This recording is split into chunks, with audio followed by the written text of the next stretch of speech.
क़ौमी असेंबली में PP chairman Bilawal Bhutto Zardari ऐं परॾेही वज़ीर शाह महमूद कुरैशी आम्हूं साम्हूं थी विया। बिलावल भुट्टो ज़रदारी चयो त मुल्तान जे मेंबर खे वज़ीर आज़म सुञाणण जी कोशिश करे।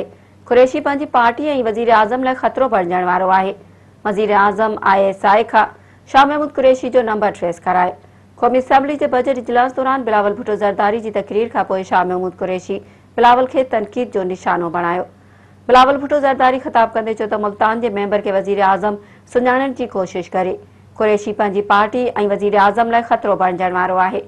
बिलावल भुट्टो ज़रदारी चयो त यूसुफ रज़ा गिलानी जी मौजूदगी में कुरैशी पाण वज़ीर आज़म बणिजण जी मुहिम हलाई।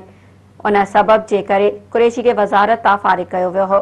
हुन चयो त वज़ीर आज़म ISI खां शाह महमूद कुरैशी जो नंबर ट्रेस कराए। कुरैशी हाणे मुल्तान में मुंहुं ॾेखारण जहिड़ो बि नाहे रहियो।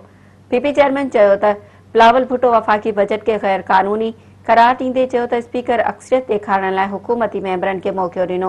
स्पीकर धांधली न कराए हा त हुकूमत वटि 172 वोट मौजूद ई न हुआ। असांजे हक़ खे खसियो वियो आहे। मौजूदा बजट सेशन पाकिस्तान लाइ शर्मिंदगी जो सबबु बणियो आहे। बिलावल भुट्टो ज़रदारी चयो त वफ़ाक़ी बजट ग़लत तरीक़े सां मंज़ूर कराई वई। स्पीकर मुख़ालिफ़ धुर जो हक़ खसियो आहे।